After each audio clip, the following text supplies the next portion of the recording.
Hey there, vocabulary warriors, and welcome back. Today, we're diving into a word that describes something, well, something harmful. But it's the quiet kind of harmful, the kind that can sneak up on you when you're not looking. So, let's get our brains warmed up with a little question. Think about this.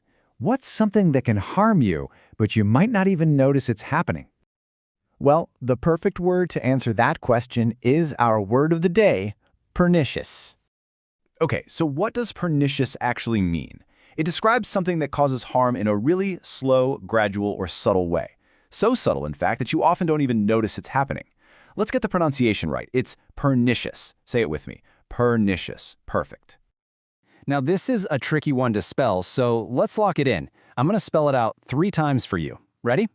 It's P-E-R-N-I-C-I-O-U-S. Again, P-E-R-N-I-C-I-O-U-S. And one last time to really make it stick, P-E-R-N-I-C-I-O-U-S.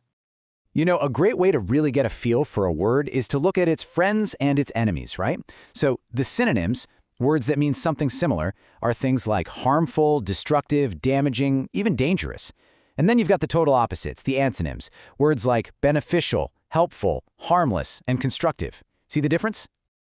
All right, you ready for a challenge? It's time to put your reading skills to the test. I'm about to show you a sentence, and your mission, should you choose to accept it, is to figure out what pernicious means, just by looking at how it's used. Okay, here's the sentence. Social media can have pernicious effects on self-esteem. Just let that sink in for a second. What is this sentence really saying about how social media affects self-esteem? Seriously, hit pause if you need to. I want you to really think about it. What does pernicious mean right here?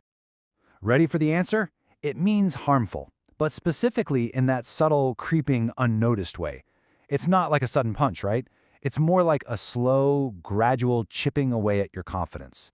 That is a perfect example of something being pernicious. Okay, that was great. Now let's have a little fun with a quick mini-game I'm calling Pernicious or Not. I'll give you 2 options, and you tell me which one fits the bill. All right, here we go. Option 1 is a slow, unhealthy habit that starts to affect your grades over time. And option 2 is eating a chocolate cake on your birthday. So, which one of those could be described as pernicious? Think about it. And the correct answer is option 1. If you pick that one, you nailed it. But why? Well, a birthday cake is just a one-time treat, right? The harm from that bad habit, though, is gradual. It sneaks up on you. And that slow, unseen damage is exactly what makes something pernicious. So let's wrap this up with the big takeaway for today.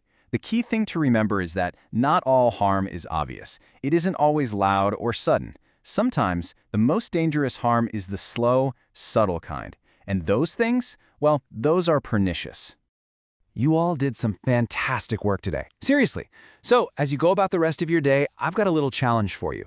Think about one pernicious habit in your own life that you might want to change. It's just something to think about. I'll catch you tomorrow for our next powerful word.